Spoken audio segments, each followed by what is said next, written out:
신없는 교회 사원 없는 신 35번째 시간으로 오병이어 기적의 진짜 국회 두 번째 시간 말씀을 전하겠습니다. 오병이어 사건을 후세에 전하는 복음서 기자의 관점은 사건의 기적적인 경이로움 자체가 아니었습니다. 표적을 보고서도 그 경이로움에 눈이 멀어서 사인을 알아차리지 못하고 맹목적으로 그 기적 자체의 현상에 열광하는 그런 곡해가 그 현장에서 곧바로 일어났다 하는 점을 반성적으로 보여주려는 게 복음서 기자의 관점이다 그랬습니다. 그러면 진짜 보여주려고 했던 그 사인이 뭐냐? 무엇을 일깨우려는 표적이냐? 순종이라는 거죠. 하나님에 대한 순종. 하나님의 은혜를 우리가 어떤 식으로 경험합니까? 어떤 구체적인 사건을 통해서 경험을 하게 되죠. 내가 이런 놀라운 은혜를 체험했다. 그런 간증들을 많이 들어보셨을 겁니다.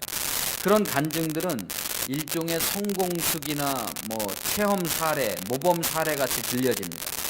내가 이런 은총을 경험했으니까 얼마나 대단하냐. 당신들도 이런 경험을 할 수 있도록 나처럼 해봐라. 그런 식으로 들리는 거죠. 그러나 간증자가 경험했다는 그 은총 자체, 그 사건 자체는 듣는 사람한테 아무런 의미도 없습니다. 그것은 온갖 시련과 실패와 부족함에도 불구하고 계속해서 포기하지 않고 노력했더니 마침내는 성공했다 하는 일반의 성공수기와 다를 바가 없죠. 그런 성공 사례담을 듣고 나도 한번 저렇게 해서 성공해 봐야 되겠다. 그렇게 해서 똑같이 노력한다고 한들 다 그렇게 되는 것도 아니죠. 거듭 말씀드리지만 사인이라는 것은 그 사건 자체로는 의미가 없다. 그것을 통해서 뭔가를 깨우쳐야만 되는데 그 깨우친다는 것은 하나의 원리적인 통찰과 같다. 이것이 하나님의 세계 말씀이로구나 하는, 그것은 이제 하나의 통찰이잖아요. 그 하나의 통찰이 생기면 그것을 따르고 연구하고 탐구하고 모색을 하게 되어서 나머지 수만 가지가 그 하나에 복종을 하게 됩니다. 10계명이 10가지가 있지만 결국은 하나에 대한 순종이라는 거죠. 하나에 대한 순종을 말씀하고 있는 거죠. 교회의 목사나 영적인 멘토나 그런 타인들에게서 일일이 어떤 행동의 지침을 배우십시오. 행동의 지침을 받아야 되는 게 아니라 자기의 삶 속에서, 다른 사람의 어떤 간증 사례가 아니라 자기의 삶 속에서 만난 어떤 사건이 자기에게 표적이 되어서 그 표적을 보고 그 사인을 알아듣고 그것을 통해서 구원의 역사를 일으키는 하나님의 세계에 대한 그 원리에 대한 사랑에 빠짐으로써 스스로 성령의 인도함을 받아가게 되는 것, 자기의 삶이. 그게 순종인 것이죠. 이런 순종에는 누가 뭐라고 해도 개의치 않을 만큼의 기쁨과 보람과 열정과 행복이 있습니다. 맛있는 거 먹고 좋은 데 구경하고 이런 것보다 훨씬 더 재미있고 즐거움이 있죠. 이런 꿋꿋함 때문에 옛날에 어떤 분들은 온갖 박해와 멸시와 그런 속에서도, 비웃음 속에서도 그 모든 것들을 용납함으로써 결국은 남편을 변화시키고 부인을 변화시키고 자녀들을 변화시키고 가게를 변화시켰던 것이죠. 또 어떤 사람들은 이런 꿋꿋함으로 어떤 위협에도 굴복하지 아니하고 정의를 옹호하고 지지하고 불의와 맞서 싸울 수도 있었습니다. 한 사람은 이 한 가지 원리에 대한 통찰을 통해서 모든 것을 용납하고 받아들였고, 다른 한 사람은 이 원리에 대한 통찰을 통해서 모든 것을 거부하고 그것과 맞서 싸웠는데, 이 상반되는 두 측면이 결국은 서로 다른 것이 아니라 하나에서 나왔다. 우리는 지금 우리들의 신앙의 역사 속에서 이 상반되는 두 측면의 하나님에 대한 순종을 이제는 이 두 가지를 다 하나의 관점에서 성찰해 볼 수 있을 만한 시기에 이르렀다. 어느 한 곳에 매몰돼서 이것이 옳은 것이다 이런 게 아니라 이 두 가지를 다 성찰해 볼 수 있는 성숙한 시기에 이르렀습니다. 가을이 된 거죠, 이제. 가끔의 두 가지 전통이 하나로 모아지지를 못하고 반목을 하면서 완전히 다른 길로 가려고 하는 그런 경향을 보이고 있는 이때에 이 모든 경향 또한 이것을 통해서 우리로 하여금 어떤 진리의 순종에 이르게 하려는 우리 시대의 하나님에 대한 순종을 일깨우는 하나의 표적일 것입니다. 사람들이 이렇게 같은 진리 속에서도 반목하고 있는 것이. 불교의 가르침 가운데 염화미소라는 말을 들어보셨을 겁니다. 염화 시중의 미소, 그런 말을 쓰기도 하죠.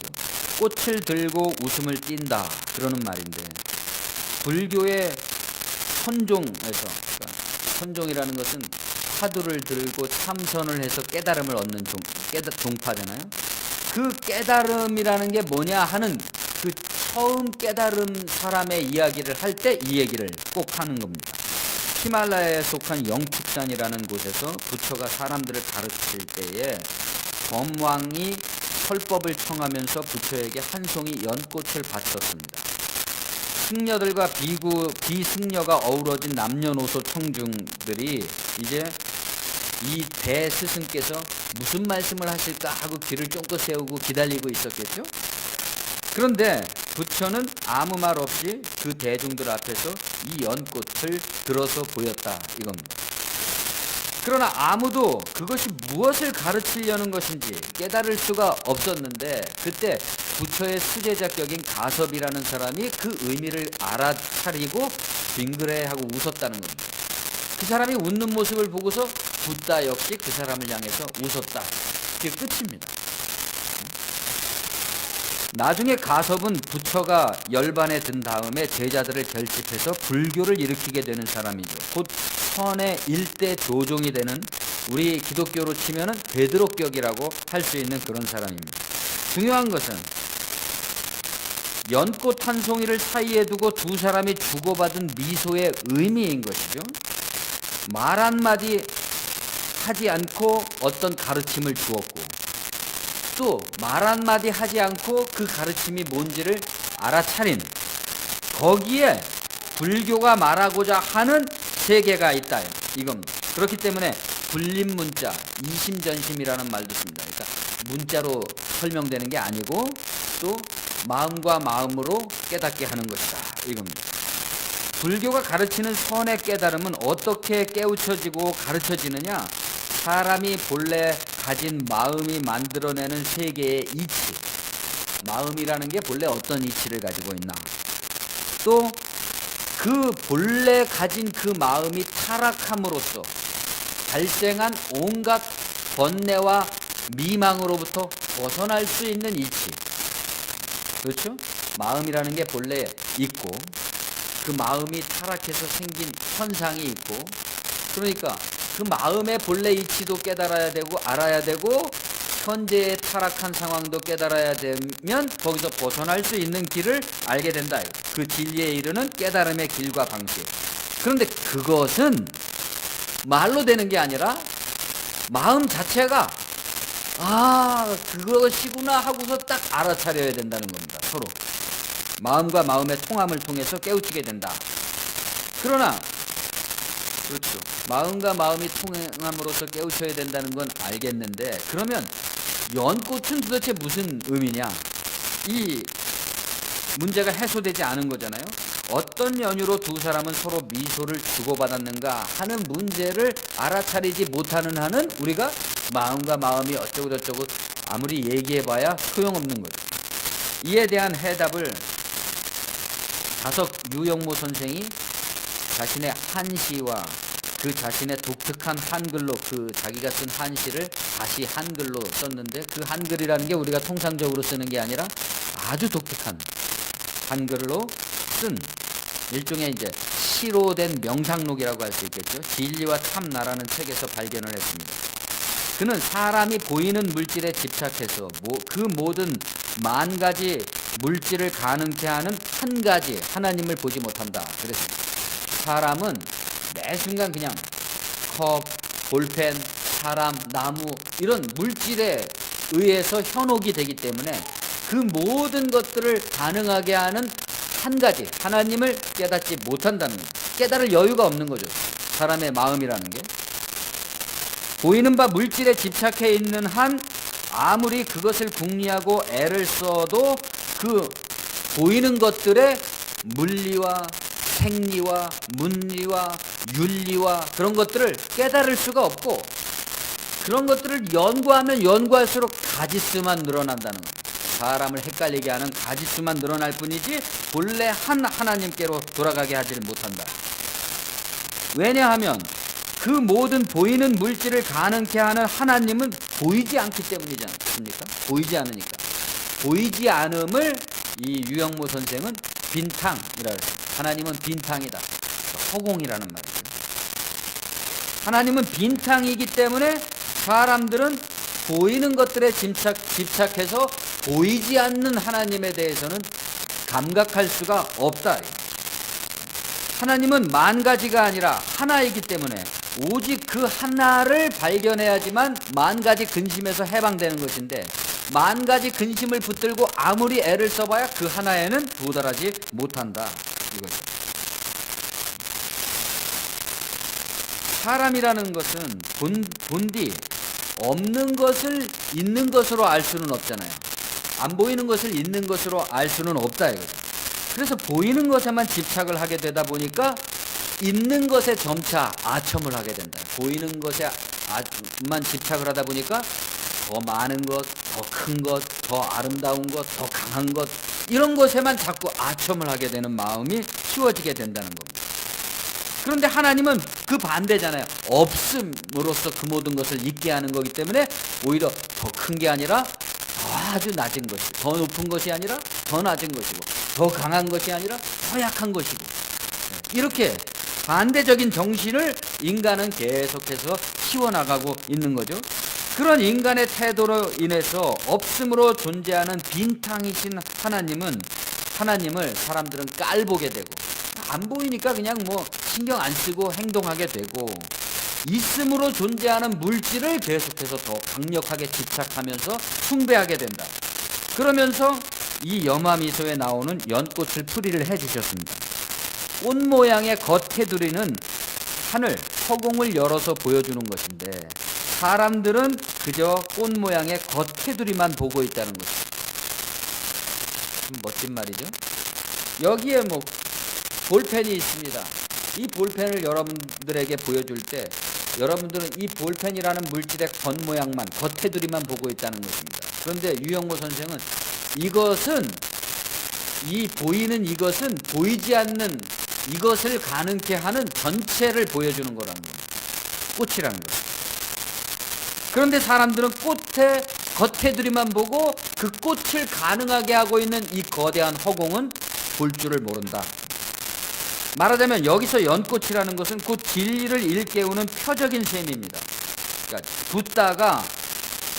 붓다가 연꽃을 들어서 보였을 때는 그 붓다가 말하고자 하는 것은 그 연꽃이 아니라 그 연꽃을 가능하게 하는 거대한 허공에 대한 일깨움을 말하는 것인데, 그것은 나중에 붓다가 자기가 가르친 최고의 가르침, 공즉시색, 색즉시공이라고 할 때 공과 색이 하나라는 것을 가르쳐주고 있다는 겁니다. 그러니까 여기서 공과 색이라 그럴 때 색이라는 것은 물질계를 말하는 것이고, 공이라는 것은 허공을 말하는 것이죠. 영적인 세계를 말하는 것입니다. 물질계를 초월한.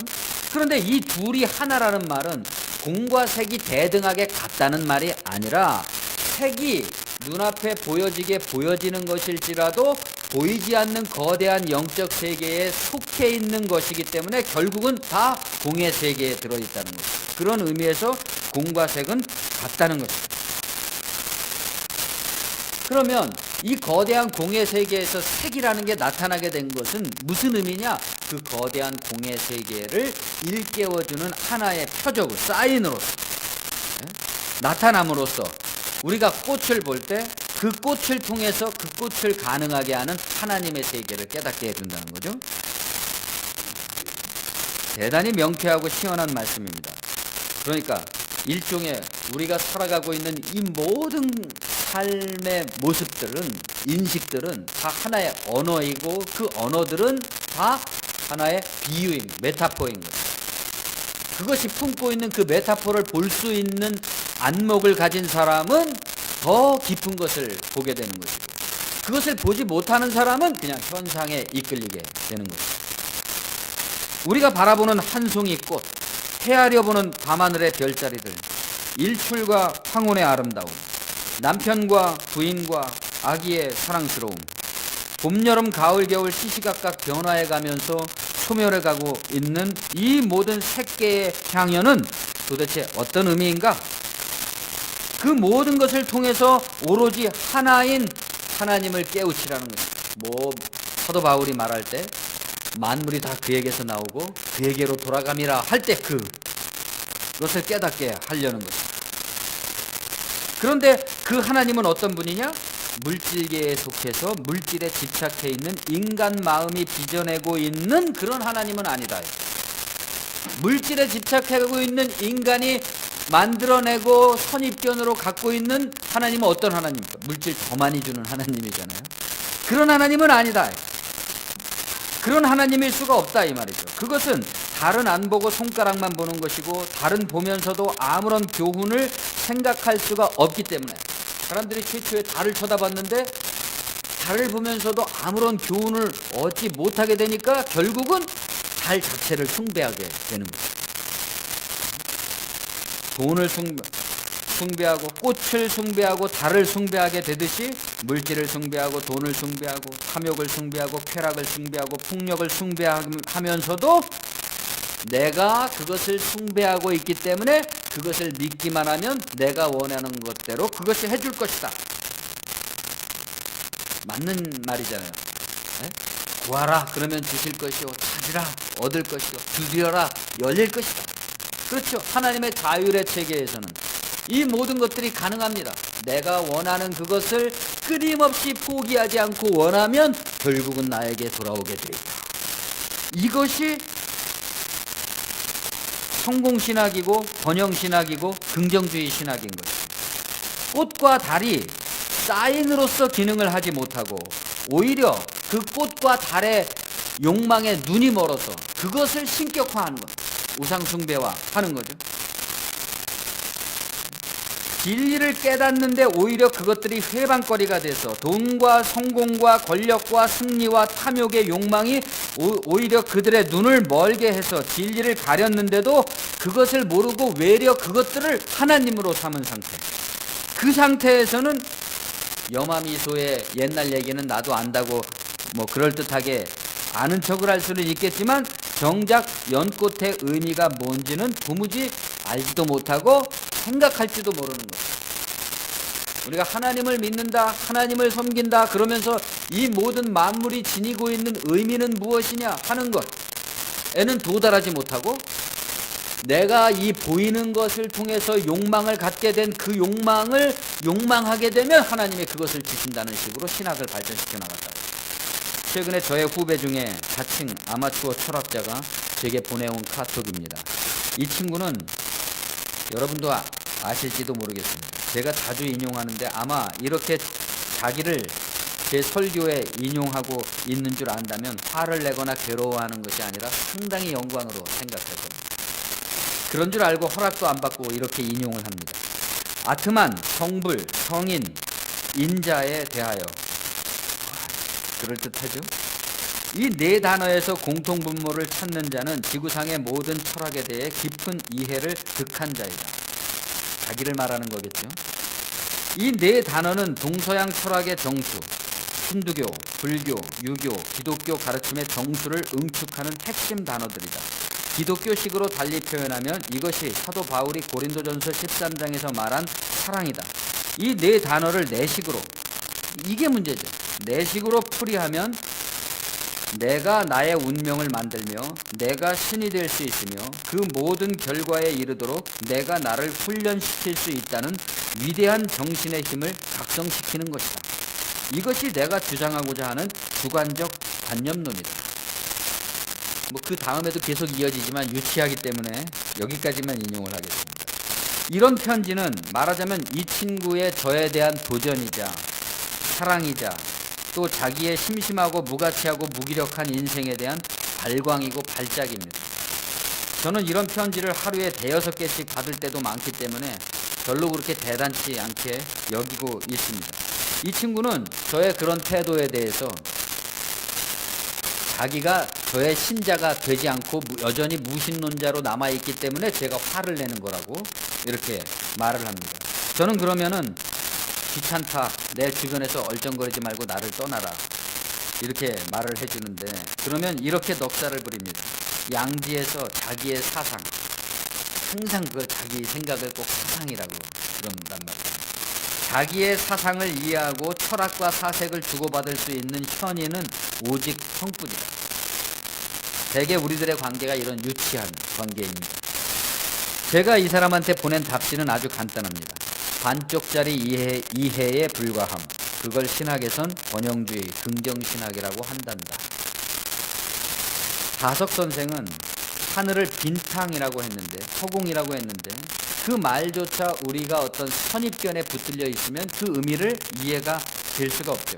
하나님이 허공이라는 말에는 보이는 물질계와 거기에 집착해 살면서 나오는 온갖 욕망과 탐욕과 절망과 허무에 의해서 낙백한 사람, 곧 다시 말해서 있음에 의해서 타락한 상태에 빠진 사람에 대한 반대의 정신이 있는 것입니다.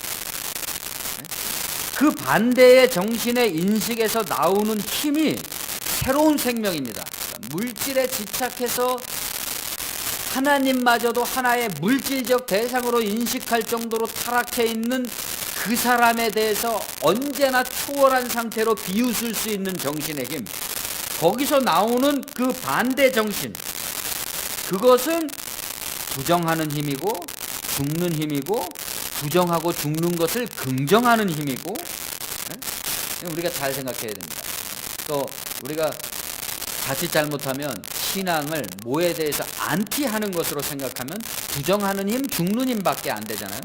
근데 그게 아니라, 그러면 오히려 강한 것에서 강한 것을, 약한 자가 강한 것을 상대하는 정도의 힘밖에 안 됩니다. 그런데 그게 아니라 죽는 것과 부정하는 것을 긍정하는 힘이란 말이죠. 그렇기 때문에 그것보다 더 강력한, 새롭고 강력한 힘을 가진 것입니다. 부정을 함으로써 발생하는 힘이고 죽음으로써 발생하는 힘입니다. 무엇을 통해서 그 힘을 깨닫고 그 힘에 이르고 그 힘에 이끌릴까요? 어떤 표적이, 영감을 받는 겁니다. 그렇기 때문에 표적이라는 것은 그 자체로는 넌센스이죠. 그건 거기에 열광해봤자 그것은 아무런 의미가 없다. 그것은 깨우침의 관문입니다. 그것을 경험할 때 언어나 소리가 아니고 마음과 두뇌와 가슴에서 일어나는 한 줄기 영감에 의해서, 그 영감을 딱 받으면 벌써 나는 그 표적의 은유를 깨달았습니다. 벌써 실체가 내 마음에 들어왔습니다. 그래서 그 은유를 가지고, 그 겉 표면의 대상을 가지고 왈가왈부하는 것은 더 이상 내 수준에 만족하지 못해요. 나는 벌써 그걸 알아버렸는데. 의식의 변화를 일으켰습니다. 나는 어제의 내가 아니고 그 사람은 죽었습니다. 그가 죽음으로써 새로워진 내가 태어났습니다. 아트만, 성불, 성인, 인자에 대하여 동서양 철학의 정수를 꿰뚫었으면 뭐하겠습니까? 그 자체로는 난센스인 겁니다. 나는 이런 걸 알았다. 난센스. 내가 나의 운명을 만들며 내가 신이 될 수 있으며 그 모든 결과에 이르도록 내가 나를 훈련시킬 수 있다. 주관적 관념론, 이런 것들이 요즘 유행하고 있는 온갖 심리학이고 서세술이고 자기 개발이고 어떤 탁상 공론의 포스트 모던의 온갖 아류격인, 본래 그런 것은 아니지만 아류격인 자유주의와 다원주의인 거죠. 그것을 한마디로 줄인다면 마르키 드 사드의 백작의 말이 됩니다. 나는 존재한다. 고로 나는 올바르다. 내가 무슨 짓을 하든지 나는 올바르다는 겁니다. 내가 나의 주체이고, 내가 예수고, 내가 하나님의 아들이고, 내가 깨달은 사람이고, 내가 세계의 중심이고, 오로지 나만이 천상천하 유아독존이니까 부정의 정신이 없습니다. 이런 교훈들은 가뜩이나 가정의 억압, 학교의 억압, 사회의 억압, 군대의 억압, 교회의 억압, 국가의 억압 같은 온갖 억압의 틀에 갇혀서 상처받고 상처 입고 상처 주고 쓰러뜨리고 일으키고 다시 넘어뜨리는 이런 과정 속에서 분노를 축적한 사람들에게 어떤 마음의 시원함을 주고, 그런 것에 신경 쓸 필요 없다. 네가 너의 이 우주의 중심이다. 그러니까 말이죠. 내면 세계의 질서와 자기 치유의 복음. 그렇죠? 맞습니다. 이게 바로 성공신학이고 번영신학이고 긍정주의 신학입니다. 여러분 헷갈리시겠지만 다른 게 아닙니다. 비슷하지만 결국 다 주관적 관념론이라고 저의 후배가 깨우쳐서 의기양양해진 바로 그것이죠. 의기양양해지기는 했는데 어떻게 됐습니까? 자기 삶이 하나도 달라진 거는 없는 겁니다. 끊임없이 그 얘기를 나는 이렇게 의기양양해졌다라고만 얘기하는 것뿐이죠. 아무것도 그의 삶이 달라진 게 없는 겁니다. 진정한 없음, 빈탕을 우리가 발견하고 깨닫고 그것이 나의 본질이라는 것을 알 때, 그럴 때 오로지 거기에 순종한, 그 영감에 의해서 오로지 거기에 순종하는 그 영감에 이끌려야지만 그때에 나는 이 허망한 물질계의 현상적인 모습으로부터, 그 허망함으로부터 벗어날 수 있는 가능성이 생기는데, 그렇지 아니하고 오히려 그 빈탕을 통해서 나의 힘을 더 강력하게 얻는다고 하는 그 사상에 이르면, 그 주관적이고 관념론적으로 우리가 하나님을 창조해낸 거예요. 자기 스스로 자기 안에서 하나님을 창조해냈지만 어떻습니까? 그러나 우리들 자신이 우리들에게 구원이 될 수 없다는 사실만큼은 그 누구보다도 우리들 자신이 잘 알고 있죠. 이스라엘이 광야에서 공중에서 내리는 만나와 메추라기를 먹은 사건은 사람이 떡으로 사는 게 아니라 하나님의 말씀으로 산다는 것을 가르쳐서 그 진리에 순종하도록 이끌어주는 사인이었습니다. 이분은 누구인가? 그는 어떤 존재이기에 이런 기적이 가능하게 하는가 하면서 이전에는 보이지도 않고 들리지도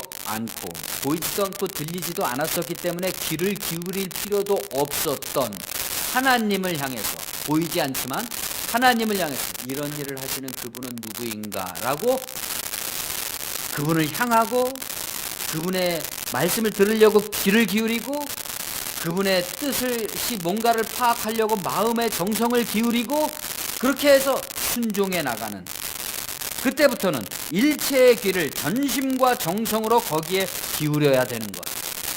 그러니까 여전히 이집트에서 나와서 그때는 고기를 어떻게 먹었고 부추가 어땠었고 화덕이 어땠었고 하면서 그런 빵에 의해서, 빵에 대해서, 빵을 위해서 불평하듯이 빵에 집착해서 살아왔던 그런 인식, 의식, 삶에 대한 전면적인 성찰과 변화가 일어나는 거죠. 이제는 삶에 대해서 그것이 누군가가 나를 물리적으로 위해를 가하는 것이 아니라면 단지 나의 인식에 의해서 일어나고 있던 모든 생의 짜증들은 없어져야만 됩니다. 점차 중요한 게 아니어야 됩니다. 내 인생에 있어서. 그렇게 변화되어 가야 되는데 변화되어 가지를 않고 이스라엘 백성들은 여전히 하늘에서 만나와 메추라기가 내리니까 그 보이는 먹는 것에 집착해서 오히려 과거에 먹었던 것을 자꾸 얘기하는 식으로 됐다 이겁니다. 이게 바로 더욱더 빵에 집착하게 되는 것이 성공신학이고 번영주의인 거예요. 하나님은 준대는데도 왜 자꾸만 그것을 달라고 거기에 더 많이 집착을 하게 되느냐? 하나님이 빵을 주신다. 기도하면 무슨 일이든지 다 들어주신다. 아니 맞다니까요. 맞는데도 자꾸 거기에 집착을 하게 되는 거죠. 그 결과 빵이 중요한 게 아니라 하나님의 말씀이 중요하다고 설교는 그럴듯하게 하면서도 결국은 빵, 교회의 가장 큰 빵이 뭡니까? 세습이잖아요. 반대로 그러한 구태의 반대로 말이죠. 한쪽에서는 그렇게 빵에 집착해서 세습까지 감행하고 다른 한쪽에서는 그런 것에 반대해서 진리가 너희를 자유케 하리라 하면서 자유를 위해선 빵이 안 중요한 게 아니라 대단히 중요한 것이다. 저놈이 빵을 가지고 빵을 아들에게 자꾸 물려주려고 하니까 그 빵의 문제인 것이지 빵이 중요하지 않은 것이 아니다. 그러면서 도리어 또 그 빵에 또 집착을 하게 되는 거예요. 네? 그래서 결국은 다시 빵으로 돌아오게 되고 결국 빵에 대한 욕망과 빵에 대한 정의와 빵에 대한 무시와 빵에 대한 탐욕과 빵에 대한 숭배와 빵에 대한 각축으로 온갖 빵 얘기와 파괴된 관계와 돈 문제만이 남게 되는 이러한 것이 또한 우리 시대의 표적이 아닌가 싶습니다. 제가 이런 말씀을 거듭드리는 이유는 우리들의 모임은 진리, 자기에게 있어서 말이죠. 어떤 뜬구름 따먹는 게 아니라 자기에게 있어서 하나님, 이 진리, 이 한 가지를 붙들겠다는 결심을 가지고 나오자 하는 그 말씀을 드리고자 하는 겁니다. 우리는 벗어나고자 모이는 것이지 굴레를 씌우려는 게 아닙니다. 사람들을 모아서. 또 그렇다 그래서 벗어난다는 것이 무슨 타인들에 대한 배려와 책무와 윤리의 무게로부터 벗어나지 않은 어떤 이기주의자가 되지 않은 그런 것도 아닙니다. 그럼 뭐냐? 도무지 그런 게 아니다 이건. 도무지 그런 게 아니다. 적어도 진리라고 불리는 고상한 진리가 어떤 사적인 목적에 의해서 내 일신을 편안하게 하기 위해서인 것이거나 아니면은 또 나의 목적을 어떤 충족시키기 위해서이거나 그런 사적인 목적에 이용당하는 정도의 진리여서는 도대체 면목이 안 선다 이겁니다. 예수가 자기의 목숨을 바쳐서까지 전파하려고 했던 진리를 겨우 그 정도 이해를 해서는 말이 안 된다. 우리가 거기에 도달했든지 못 도달했든지 그렇잖아요. 그러면 거기에 어떤 수준에 도달한 사람만이 그것을 추구하는 그런 건 아니다. 내가 거기에 도달했든지 못 도달했든지 우리는 적어도 이 모든 우리들의 말과 행실과 태도와 자세와 선택과 표명이 하나의 표적으로서 무언가를 보여주려는 것이라는 이 은유, 메타포를 성찰하는 사람들이다. 나의 삶 자체가 하나의 타인들을 향해서 보여지는, 말해지는 은유다. 나는 무엇을 보여줄 것인가. 그렇죠. 우리가 좀 판단력이 좀 뛰어난 사람이라면 어떤 사람이 어떤 행동을 할 때 곧바로 겉모습뿐만이 아니라 그의 어떤 동기, 내면 이런 것들을 보게 됩니다. 그런 것처럼 우리가 누군가의 속마음을 들여다보는 것 능력을 기르자는 게 문제가 아니라 그렇게 모든 사람은 상대방에게 서로에게 신적인 판단력에 의해서 판단받고 있고 판단하고 있고 그러한 판단 속에서 우리가 세계를 구축해 나가고 있다는 거예요. 그렇기 때문에 이 세계를 보다 아름답고 밝고 긍정적이고 건강한 세계로 만들어 가기 위해서는 개인이면 자기 내면적인 마음을 또는 또 우리의 가정을 우리의 사회를 이렇게 더 좋은 것으로 만들어 가려면 우리가 보다 고상한 어떤 관찰자의 보다 고상한 성찰자의 입장을 가져야 되는 것이죠. 의식적으로는 보이지 않을지라도 무의식적이고 영적으로는 하나님의 끝없는 자율과 보상의 체계 속에서 우리는 우리의 행동까지 포함한 의식의 전체적인 열매를 결과로 항상 먹고 있다. 위협이나 협박을 하려는 게 아니라 진실로 우리들의 분발이 요구된다는 말씀을 드리는 거죠. 이 신앙생활이라 해서 자유인 교회라 그래서 그냥 방만한 그런 것은 아니다. 굉장히 집중된 자기 분투가 있어야만 된다. 가끔의 기독교 교회가 어떻게 망가졌고 얼마나 형편없는지 그런 따위는 우리들의 분발에 아무런 핑계의 의미도 갖지 못합니다. 그것은 내가 가야 되는 길에 아무런 의미도 주지 못한다. 다만 하나의 표적일 뿐입니다. 그것을 말씀드리고자 하는 것입니다. 명성교회가 부자 세습을 완료한 것, 한국교회가 그것을 막지 못한 것, 그것은 이제 개척 목회, 전도를 통한 목회라는 것은 김사만, 김하나로부터 끝났다는 것을 보여주는 것입니다. 표적이죠. 그러나 그 표적 자체로는 아무런 의미도 없습니다. 그걸 가지고 왈가왈부하는 것조차 지치는 일이죠. 그 어떤 신학교 총장을 지냈다는 분이 말씀을 아주 잘 하셨죠. 그래, 우리 세습했다. 하나님도 예수님에게 실습했다. 뭐 어쩌라고. 게임 끝난 거 아닙니까? 우리는 그런 사람들하고 우리를 비교조차 하지 말아야 됩니다. 우리의 자유를 고작 그런 집단에서 벗어난 자유로 한정해서는 안 됩니다. 많은 사람들이 교회의 비윤리적 부패 행태에 실망하고 그것을 비난하다가 자기의 신앙까지 상실하고 있습니다. 그러나 생각해 보십시오. 신앙이라는 게 본래 무엇에 의해서 상실될 수 있는 것일까요? 만일 어떤 일로 인해서 그의 신앙이 해이해지고 상실되고 의미를 잃게 됐다면 그건 그 일이 문제가 아니라 그의 신앙이 본래 무엇을 추구했던 어떤 것인가를 돌아보는 성찰의 계기로 삼아야 될 것입니다. 그래야만 당분간 쉰다고 하면서도 결국은 힘을 못 내고 무기력에 빠져서 방황하는 것이 아니라 기왕에 가던 길을 힘을 내서 계속해서 갈 수 있는 더욱 담대하고 확신 있는 진리의 사람들이 될 것이 아니겠습니까? 오병이어의 표적을 통해서 진리의 말씀을 깨닫고 순종하는 게 아니라 고작 빵에 열광하는 무리들을 보고 예수는 분연히 그들을 떠나 산으로 가셨습니다. 그랬다가 그래도 자기를 따르고자 하기는 하나 아직 따르고자 하는 그 항로를 제대로 설정하지 못해서 난바다에서漂流하면서 방황하고 있는 제자들을 불쌍히 여기셔서 한밤중에 급히 그들에게 나타나서 그 사람들을 이끌어서 그들이 가려던 곳으로 올바로 가게 했다. 그래서 건너편, 디베랴 바다 건너편으로 가셨습니다. 그 이튿날 얘기입니다. 그 이튿날 무리들이 끝내 예수를 찾아냅니다. 이 재밌는 표현이잖아요. 어저께는 예수님이 그 사람들을 버리고 산으로 가버렸는데 그 사람들은 그냥 여기저기 찾아다니면서 예수가 어디로 갔나 찾아오고 그 이튿날 결국 예수를 발견해냈다. 이겁니다. 예수님은 그들에게 말씀을 합니다. 내가 진실로 진실로 너희에게 이르노니 너희가 나를 찾는 것은 표적을 본 까닭이 아니요 떡을 먹고 배부른 까닭이로다. 어떤 뉘앙스로 말씀하셨을지 짐작이 가시죠? 썩을 양식, 썩는다는 것은 죽을 운명의 양식 말은 먹고 사는 그 죽을 운명의 육체의 양식을 위하여 일하지 말고 영생하도록 있는 영원한 생명을 주는 양식을 위하여 하라. 이 양식은 인자가 너희에게 주리니 인자는 아버지 하나님께서 인치신 자니라. 인자만이 이것을 준다 이거. 여기서 말하는 인자는 사람의 아들이잖아요.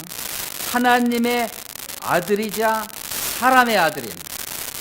그런데 사람의 아들인 내가 준다 이겁니다. 너희가 기대하고 있는 사람들은 어때요? 자신들에게 구원을 줄 메시아 하나님의 아들은 사람의 아들이어서는 안 되는 겁니다. 어디서 그냥 하늘에서 뚝 떨어지는 그런 위대한 어떤 영웅적인 그런 어떤 메시아를 기대하고 있는데 예수님은 너희에게 영생을 줄 수 있는 것은 이 인자다. 사람의 아들이다. 이 점을 강조하고 있는 것은 사람의 아들이 아니고서는 하나님의 아들이 될 수 없다는 거예요. 사람의 아들이 아니고서는 사람의 문제에 대한 해답을 줄 수가 없다는 점을 강조합니다. 그러니까 사람들은 예수의 사람의 아들됨을 보고서 시험에 빠져서 예수는 절대로 하나님의 아들일 수가 없다고 보는 겁니다. 끝까지 의심을 하고. 그렇기 때문에 예수를 의심하게 되니까 예수가 가르치고 있는 구원의 방식, 영생의 방식이라는 영혼의 거듭남이라는 방식을 삶의 전면적인 양식으로 받아들이기를 주저하는 거죠. 말은 뭐 그럴듯한 것 같은데 그 사람은 하나님의 아들이라고 할 수는 없잖아. 그렇기 때문에 그 사람이 가르치고 있는 말을 전면적인 우리 삶의 양식으로 삼기는 좀 그렇지 않나? 아직까지 이런 주저하는 상태다. 그걸 말씀하고 있는 거죠. 그러니까 그 사람들이 예수께 묻습니다. 그러면 우리가 어떻게 하여야 하나님의 일을 하겠습니까? 대단히 중요한 질문이죠. 이제까지 나온 표적에 대한 모든 의문에 대한 답입니다. 그렇다면 사인을 본 사람이 해야 되는 일은 무엇입니까? 라고 묻는 거죠. 당신이 말씀하고 있는 그것이 사인이라면 그 사인을 본 사람, 우리들이 이제부터 해야 되는 일은 뭡니까? 십시일반 돈을 모아서 선한 일을 해야 됩니까? 해외 선교에 헌신을 해야 됩니까? 다른 사람들의 성적 취향에 반대하고 그것을 미워하고 근절시키는 데 앞장서야 되겠습니까? 남북이 화해하고 하나 되려는 노력을 끝까지 경계하고 의심하고 반대하면서 자유민주주의와 보수 기득권의 옹호를 위해서 태극기를 들고 거리로 나가야 되겠습니까? 기독교인이 해야 되는 일은 도대체 뭡니까? 이 시간대 위에 예수께서 대답하여 이르시되 하나님께서 보내신 일을 믿는 것이 하나님의 일이니라. 대답이고는 참 싱거운 말이잖아요. 믿는 것, 신명기식으로 말하자면 순종하는 거죠. 그런데 믿는 것이라는 내용이 굉장한 의미를 발견해야 되는 것이지 그냥 밋밋하고 싱겁게 받아들이면 안 된다. 오병이어에서 제자들과 무리들의 실수는 여기에 있었죠. 하나님의 영원한 한 율법을 환기시켜주는 그 선지자의 말을 따르는 것, 그를 믿는 것. 그러나 그 믿음이라는 건 뭡니까? 그 속에 뭐가 들어있습니까? 공입니다. 믿는다는 것은 이런 것이다 라고 제시해버리면 안 됩니다. 그것은 공이고 일종의 블랙홀이고 모든 것을 다 빨아들이는 블랙홀이고 영원한 빈탕입니다. 그것을 우리는 하늘이라고 표현한 거죠.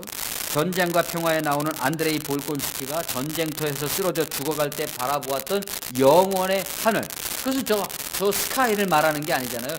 스카이는 하나의 표적인 거죠. 그 하늘에 대한 그 영원한 하늘.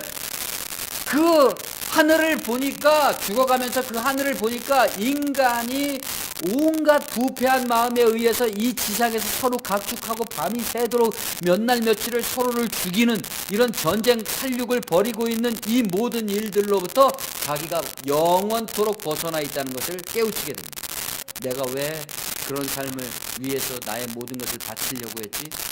이 영원한 평화인 하늘이 처음부터 내가 이 세상에 태어났을 때부터 저렇게 존재하고 계셨는데 내가 왜 이 영원한 하늘이 주는 영원한 평화에 대해서 깨닫지를 못하고 그 모든 세상의 그것들을 위해서 나의 일생을 바치면서 싸워왔던 것이지 하고 깨달았어요. 그 하늘을 우리가 봤다면 오직 그 말씀에 따르는 순종, 정성만이 있을 뿐인 것입니다. 그 정성만 있다면 형식 따위는 더 이상 문제가 되지 않습니다. 정성이 없을 때 항상 형식이 문제가 되죠. 가령 우리 교회가 자유인 교회지만 자유라는 말에 정성이 없는 것은 아닙니다. 여러분이 우리가 서로가 그 누구든지 어떤 사람이든지 다 용납하고 그를 그 사람으로 대접하고 나의 목적을 위해서 이용하지 않는다는 것은, 그러니 아무 일도 하지 않아도 된다는 정도의 강조점이 있는 게 아니다. 여한 형식에 있어서는 자유인 것이죠. 우리는 따로 모임을 여러 개를 만들고 프로그램을 돌리고 이런 일을 하지 않잖아요. 그것은 그런 형식에 있어서는 자유인 것이지만, 여러분의 무한한 자유인 것이지만, 본질에 있어서 진리를 따른다는 데 있어서는 각 사람의 지극한 정성이 요구된다.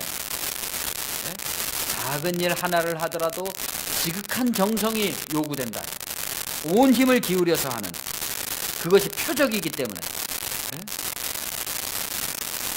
하나의 예술적인 것이, 우리의 삶이라는 것이 하나의 예술적인 영화의 한 장면 같습니다. 여러분, 잘된 영화와 잘못된 영화의 차이는 뭡니까? 잘못된 영화는 그냥 우연히 남발하잖아요. 그냥 우연히 만나서. 그러나 예술적인 영화 속에는 장면 하나, 지나가는 말 하나, 아주 소품 하나, 이런데 완전히 다 치밀한 의미들이 들어있잖아요. 그러한 정성으로서의 나의 인생, 우리의 관계, 그러한 것이 우리들의 삶에 요구되고 있다. 그것이 우리가 해야 되는 일은 뭡니까? 너희가 이제부터 해야 되는 일은 하나님을 믿는 것이다. 여한 형식에 있어서는 자유이지만 정성이 요구되고 그 결과가 여러분의 삶과 인격의 내용, 결실이고 그 운명이 결과적인 운명을 결정할 것이기 때문입니다. 그러면 이제부터 무엇을 해야 되겠습니까? 모든 일을 믿음으로 해야 됩니다. 기도하겠습니다. 주님 은혜를 감사합니다. 하나님의 을 믿고 그 말씀의 표적을 깨우치고 이제부터 정말 이 진리의 말씀 속에 무언가 중대한 것이 있다는 것을 감각한 우리들에게 우리가 가야 되는 항로는 우리가 제대로 정해야 되는 항로는 도대체 어디인 것인지 그것을 밝히 보여주시기를 주님께 청합니다.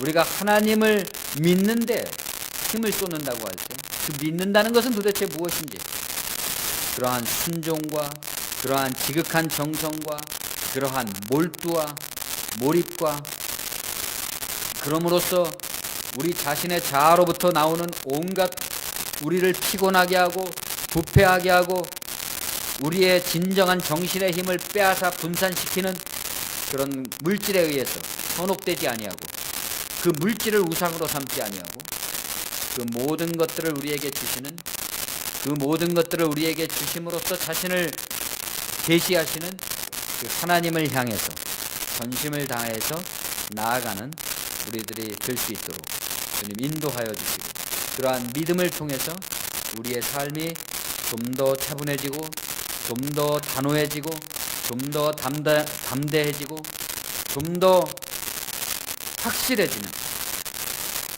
그러한 모든 자유인교회 교우들, 가정들 될 수 있도록 인도하여 주시옵소서. 이 가을의 결실과 같이 우리의 성숙한 성찰이 삶의 결실로 뚜렷하게 주어지는 그러한 계절이 될 수 있도록 주님 인도하여 주시옵소서. 예수님의 이름으로 감사하며 기도합니다. 아멘.